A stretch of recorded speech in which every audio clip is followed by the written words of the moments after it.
Welcome into OutKick, the show. I'm your fearless leader, Clay Travis. I hope all of you are having fantastic Wednesdays, wherever you may be across this great country or around the world.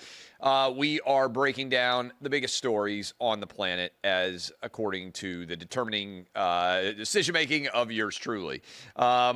We got a bunch to dive into that I think is actually super interesting. We're covering a wide range here. Alabama's AD is begging for money because Alabama doesn't have enough money to compete at a high level in NIL, according to a message he just posted on social media. Aaron Rodgers taking on ESPN. What's going on here? Tennessee fans traveling in large numbers to Ohio State. How many of them will be there? CNN's ratings have collapsed by half. And TikTok headed before the Supreme Court. What do I think about that? I will break all that down for you. But I want to start with something that I think is actually hugely significant. And I don't know how many people are going to talk about this, but I'm going to do my best to weave these all together and explain to you why it is consequential, why it is important, and why it matters. So let's start here. Florida, the state of Florida, a couple of years ago, passed a bill that was characterized as a don't say gay bill that turned into a major cultural flashpoint. The state Florida legislature. All the bill did was say that we shouldn't talk about gender identity in kindergarten, first, second, or third grade. I've got 3 boys. That seems reasonable. I don't know that 5-year-olds need to be talking about gay or transgender related issues. Frankly, I don't know why this would even be a topic for anybody until we got close to puberty.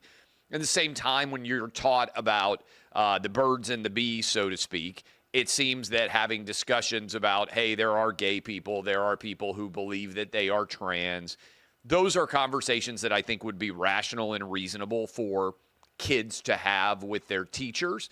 But none of those conversations should be happening in kindergarten, first, second, third. I would even argue in all of elementary school, period, because you're still a kid. You haven't gotten close to being puberty age. And so why is that appropriate level of conversation in elementary school? That seems very rational to me. And actually, the vast majority of parents agreed. But Disney decided to go to war with DeSantis and the state of Florida legislature, and that led to multi-year battles going back and forth. Florida had lawsuits. Disney had lawsuits. Well, ultimately, Disney bent the knee, and it got into, hey, who's going to have control of zoning and regulatory issues at Reedy Creek? It's actually a very complex and, to me, interesting story. But ultimately, it potentially cost partly Bob Chapek his job, who was the CEO then. Bob Iger comes back, and now Disney has bent the knee in 2 ways, 2 stories simultaneously. So they bent the knee there, and the law is still the law, and the vast majority of parents agree with it. But on Saturday, news broke that ABC News, which is owned by Disney, was going to pay $15 million to Donald Trump to settle a lawsuit Trump had filed against George Stephanopoulos and ABC News over them falsely saying that Trump had been convicted is the wrong word, had been found liable for rape. That was not true in the E. Jean Carroll lawsuit. In fact, that jury specifically found that Trump did not rape her. They found that he was liable for sexual assault. There is a difference between rape and sexual assault. Roughly speaking, sexual assault could be touching somebody in a way that they do not want to be touched. You could grab somebody's boob, you could grab somebody's butt. That could be sexual assault. Rape typically is defined as requiring some type of penetration. Sorry for being graphic here, but that is the difference legally between sexual assault and rape in many different jurisdictions. Okay? So the jury, in a civil case, not a criminal case, in New York, actually found that Trump was not liable for rape on a preponderance of the evidence standard, not a beyond a reasonable doubt standard. This is important because in a civil case, if you are 50% plus a feather liable, that means you're more likely than not to have done it. In a criminal case, you have to be guilty beyond a reasonable doubt. So again, probabilities and percentages are different, but the civil case actually found it was likely that Trump did not commit rape of E. Jean Carroll. So when George Stephanopoulos said many times he was judged to be guilty, to be liable for rape, he was actually not only incorrect in saying that, he was actually saying the opposite of what the jury said. Now, if he had said Trump was found civilly liable for sexual assault, that would have been accurate in the court system. So the point here is George Stephanopoulos told an untruth multiple times on the air. He lied as it pertained to Trump and rape. Okay, this is important. So the reason that Disney, it went all the way, according to the Wall Street Journal, up to Bob Iger. The reason they settled this case was because the case was filed in Florida. And they were concerned that they might have to deal with a huge jury verdict because Florida voted for Trump by 13 points. The forum was favorable to Trump. So, and George Stephanopoulos was wrong. He was in error. He spread a lie on his program. The Disney was concerned that they were going to be found liable for a lot of money, and Bob Iger said, let's just settle this. Rather than have the danger of what this verdict might be, let's pay $15 million to Donald Trump. We'll be done with it. Kind of feels significant. I don't think enough people are talking about it. That is the rational analysis here. By the way, I don't think this is a bad decision by Bob Iger. I've seen some people out there saying, I don't know what he's talking about. You could get hit with a verdict for hundreds of millions of dollars. You could get hit if you got a Trump jury with a verdict for $1 billion. Like, yes, you can appeal, but this could have been a monstrous verdict once it got past the point of summary judgment. Okay, this is me being a lawyer for parts of this, but just kind of walking you through it, okay? So the fact that this case was in Florida was, I think, significant as to why it was settled. Let me build more. Next day, almost shortly thereafter, there is a pretty substantial impact here. The Disney announces that they are not going to allow there to be a trans character in a new show that they are doing. The show was called Win or Lose. It was about a co-ed middle school softball team, 8 episodes, each one centered on the off-the-field life of one of its characters. The transgender character, still in the show, again, I would suggest it shouldn't be a trans character in a middle school softball show. But gender identity is being removed as a part of the discussion. In other words, the trans character is no longer really trans, I guess. And Disney said, when it comes to animated content for a younger audience, we recognize that many parents would prefer to discuss certain subjects with their children on their own terms and timeline. So this is important. Disney has gone from fighting Ron DeSantis on the Don't Say Gay bill to now saying we agree with Ron DeSantis and the Florida legislatures, and we believe that parents should be able to discuss subjects with their kids on their own terms and timeline. This is pretty wild because remember, ESPN on air during the women's college basketball tournament had a moment of silence to protest the Don't Say Gay bill. Now Bob Iger is saying directly through Disney, hey, Florida was right. This is a direct consequence, in my opinion, of Trump winning. Disney has now flip-flopped completely from a corporate perspective, from fighting with the state of Florida over the Don't Say Gay bill, which was never accurate.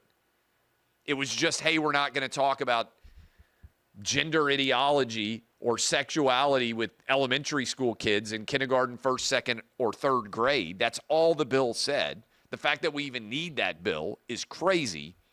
To, yeah, we don't need to have this in our content, meaning trans-related discussions in animated films and shows. And so we think parents should be able to decide how they want to talk about this with their kids. That's a huge culture shift. It's major. I don't know that very many people are even going to talk about it with you, but both of those cases being connected, the settlement with Trump for $15 million and the removal of a trans character from a Pixar program, is big. Now, should there ever have been a trans character in a Pixar story about middle school kids? No.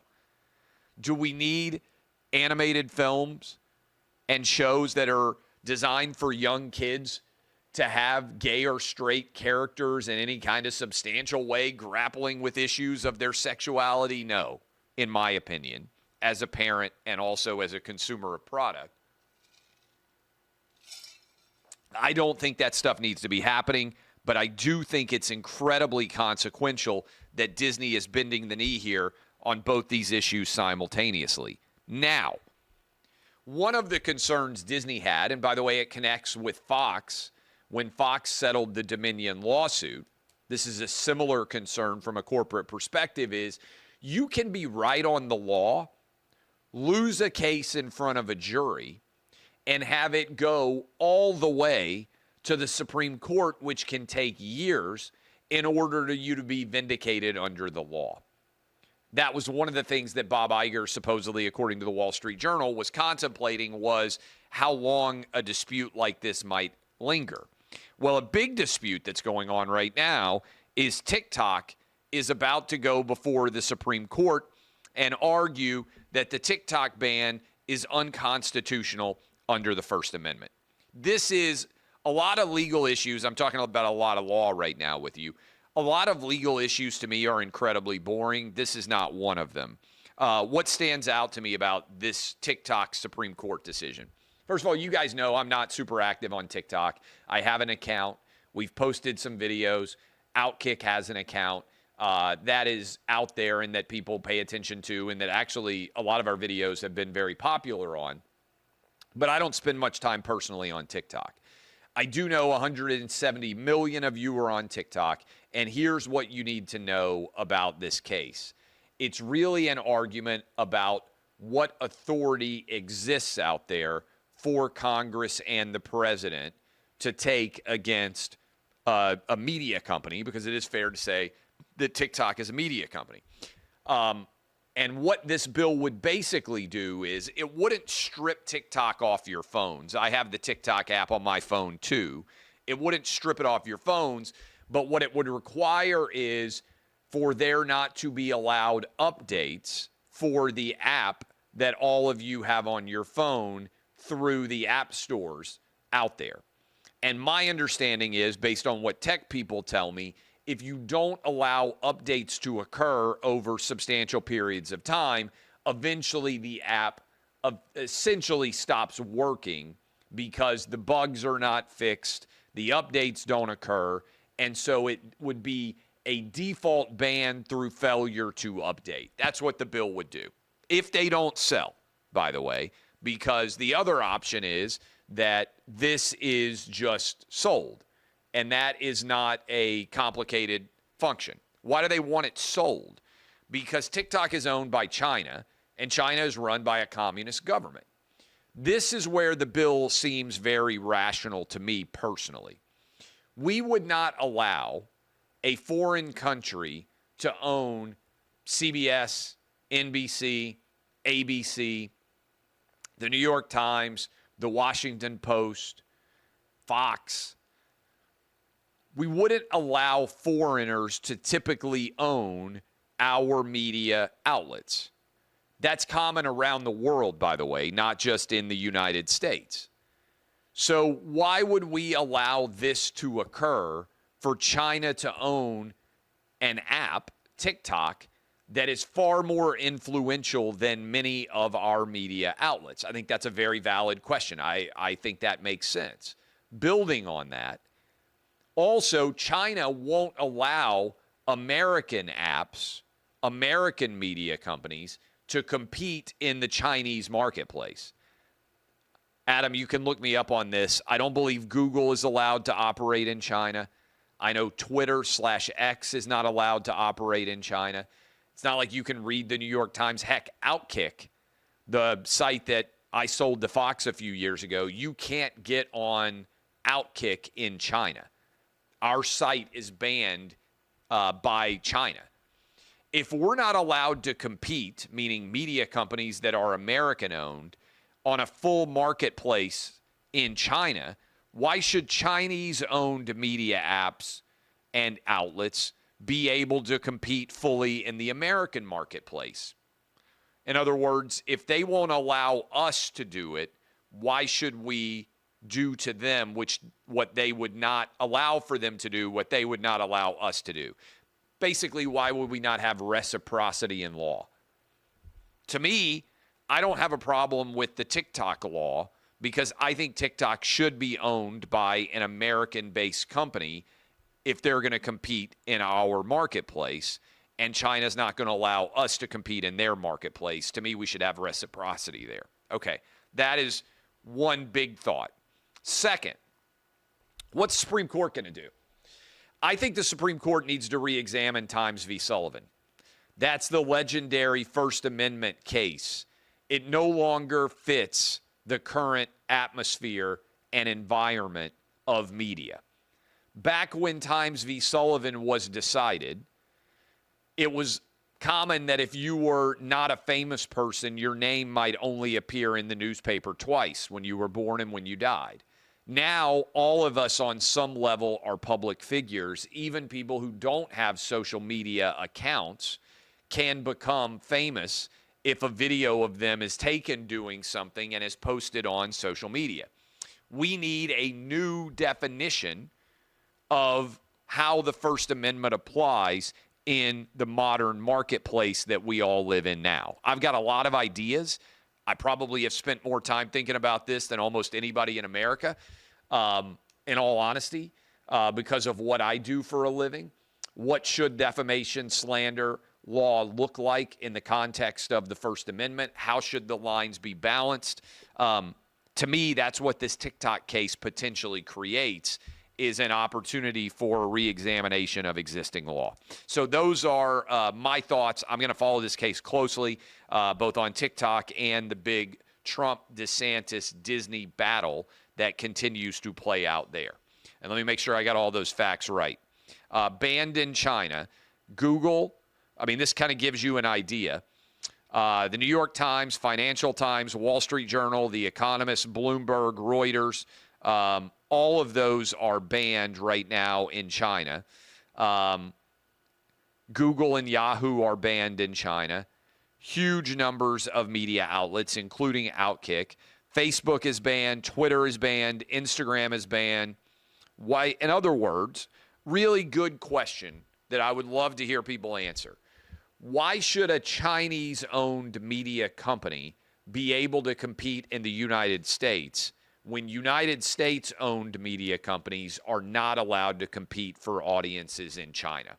Why do we not have a reciprocal agreement in that respect? I think that's a really good question that there isn't an easy answer for, but that's the data on that. Okay, a couple of other stories out there.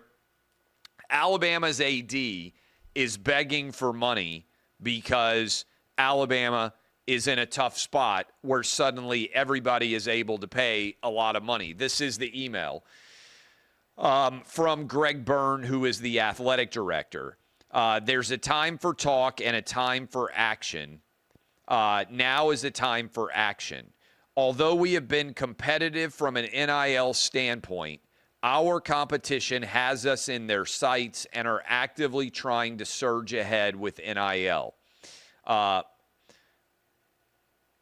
Basically, Alabama is begging for Alabama fans to, let me read more. Hungry fan bases are acting decisively to give their respective programs competitive advantages. We must respond. We are Alabama. We are the standard. And basically, Alabama is saying in order to get good players now, they have to have more money. This is why Nick Saban retired. Because he saw that Alabama's competitive advantage, which was if you come to Alabama, I will develop you and you will be able to make the most money possible in the NFL, which was basically Nick Saban's selling point. And over time, he was able to sell that to a lot of elite football players. You'll win a lot of the games, and I will make you a lot of money.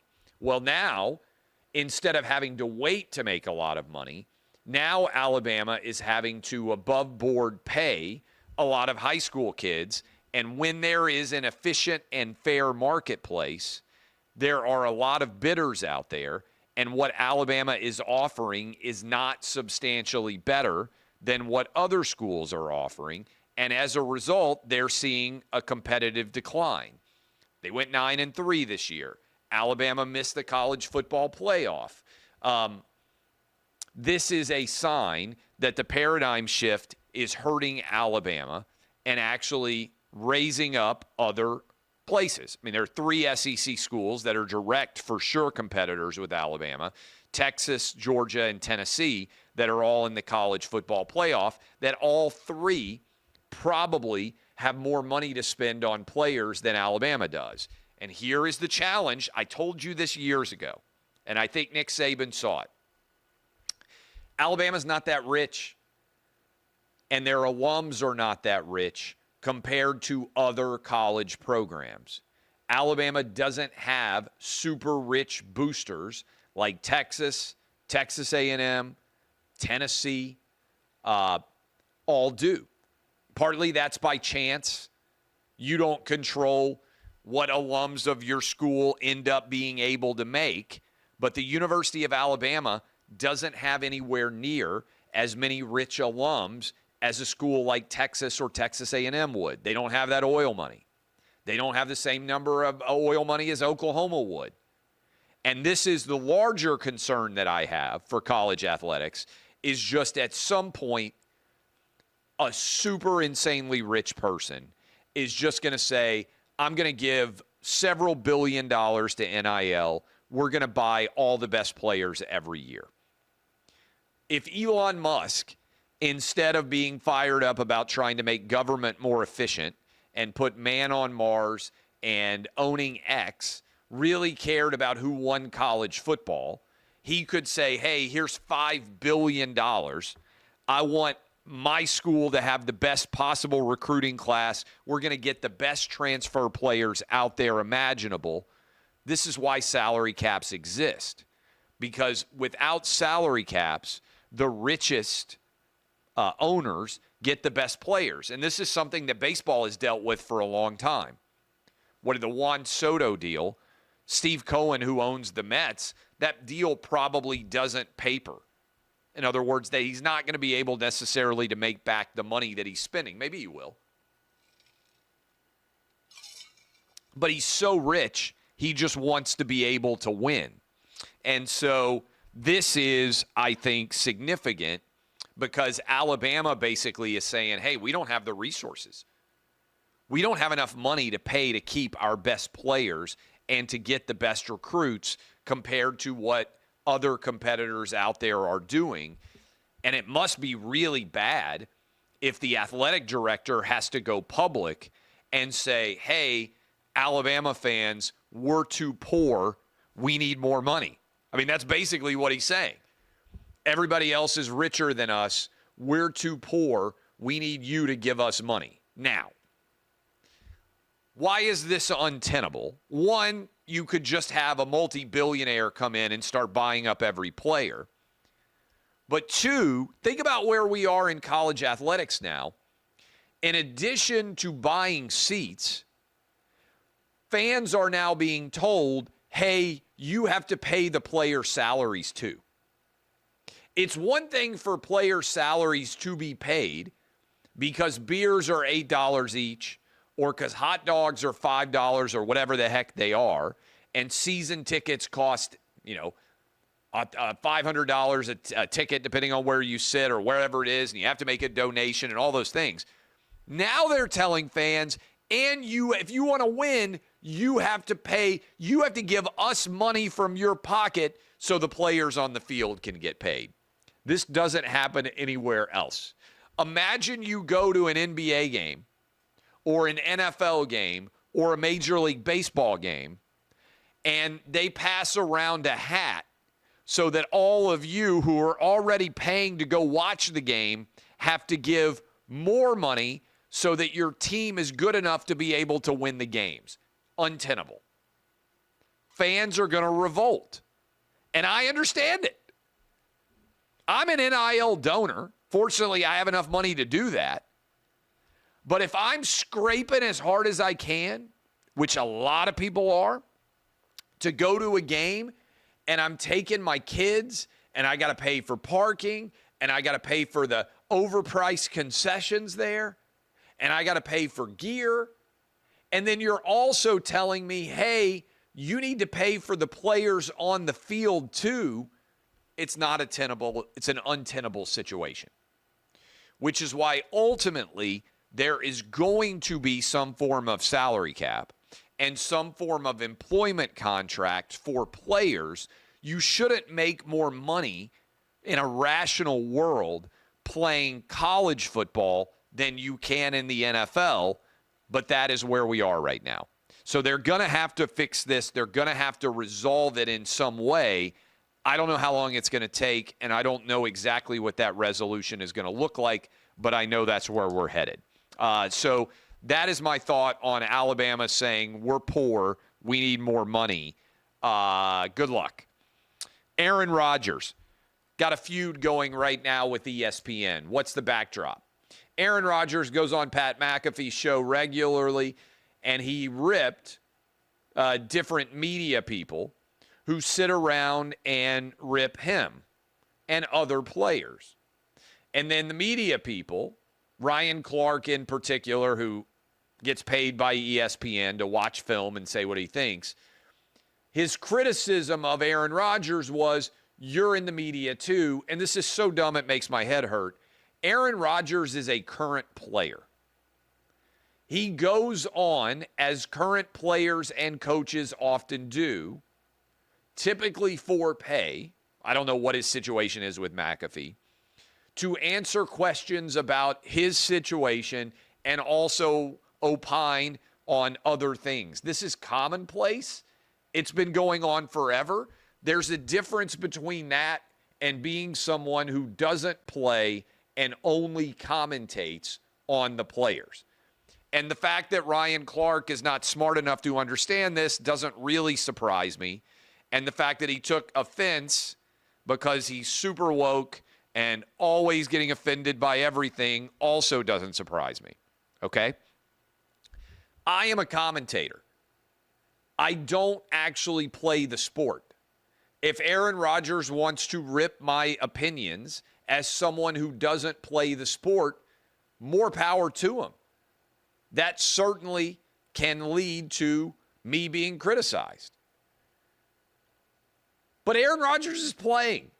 If Aaron Rodgers was only criticizing other players and not actually playing, that would be hypocritical of him. But that's not the situation. Most of the time, players don't fire back at critics, and you can certainly say, I don't know that that benefits them. I mean, that's a very valid debate.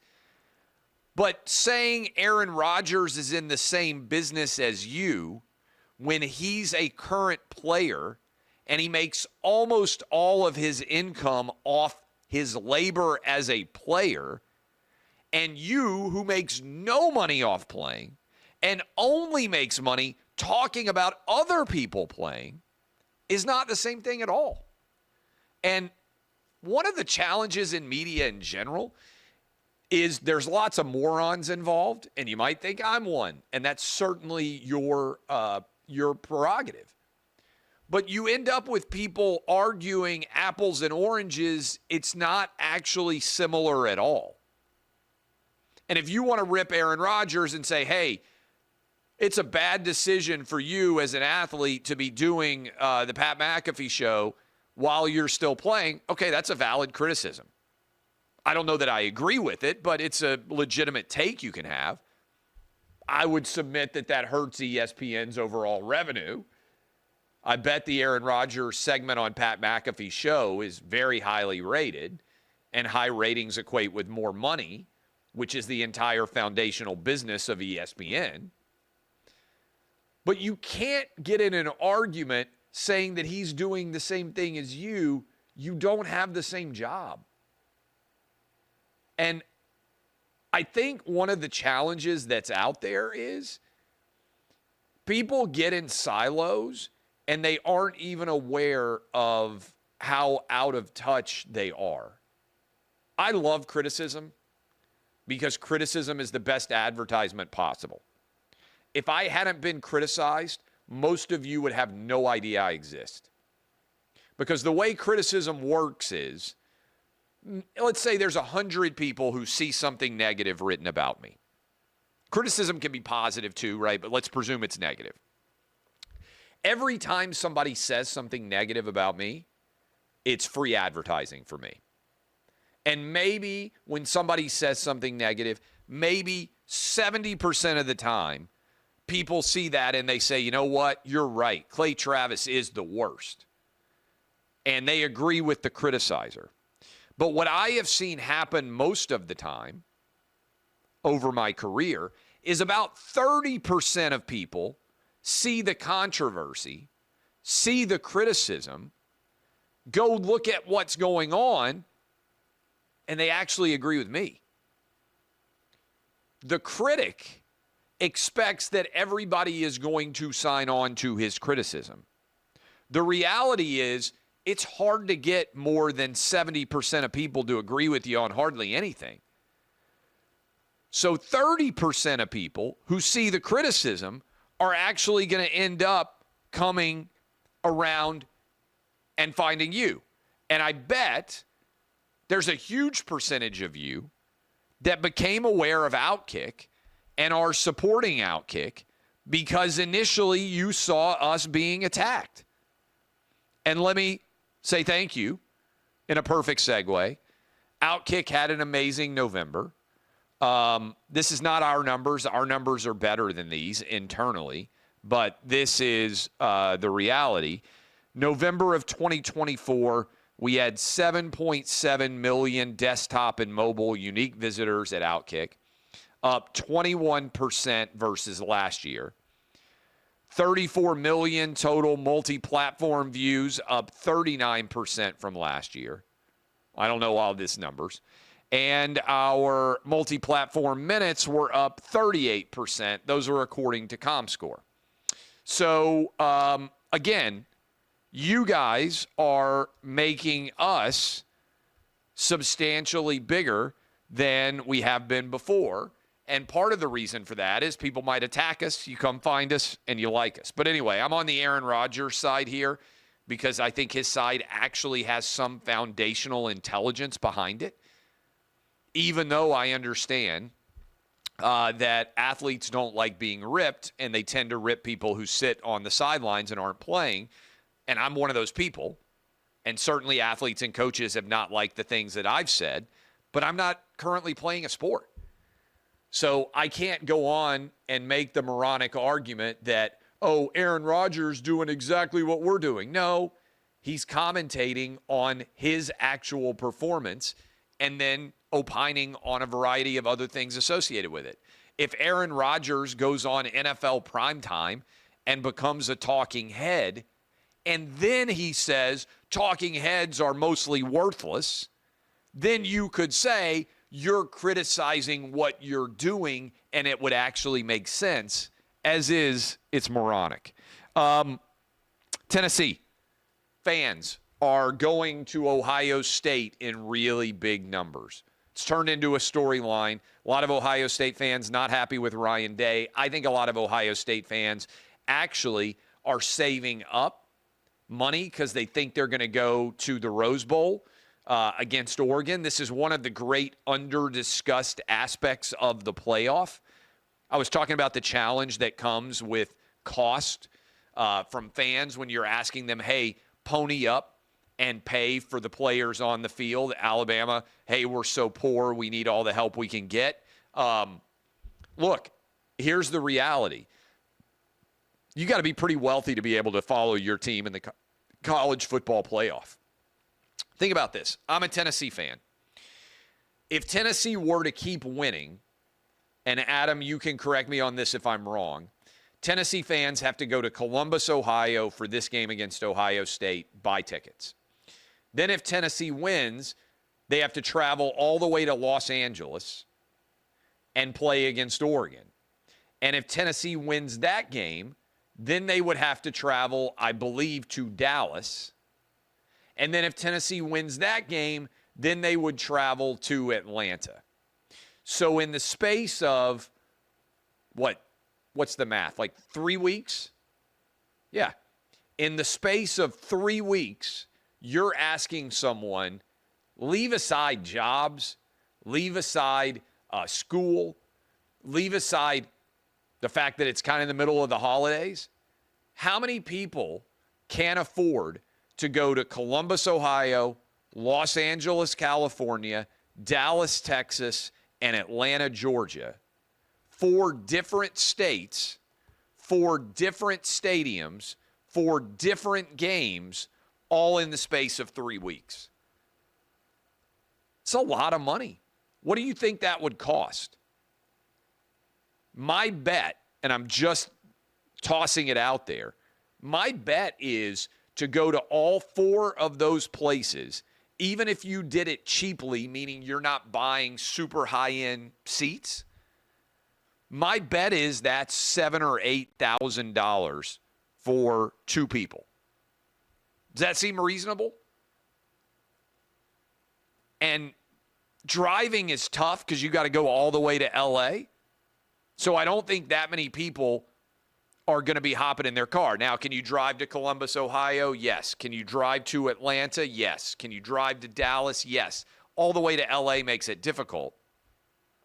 I think it's probably $7,000 or $8,000 in total cost, tickets, hotel rooms.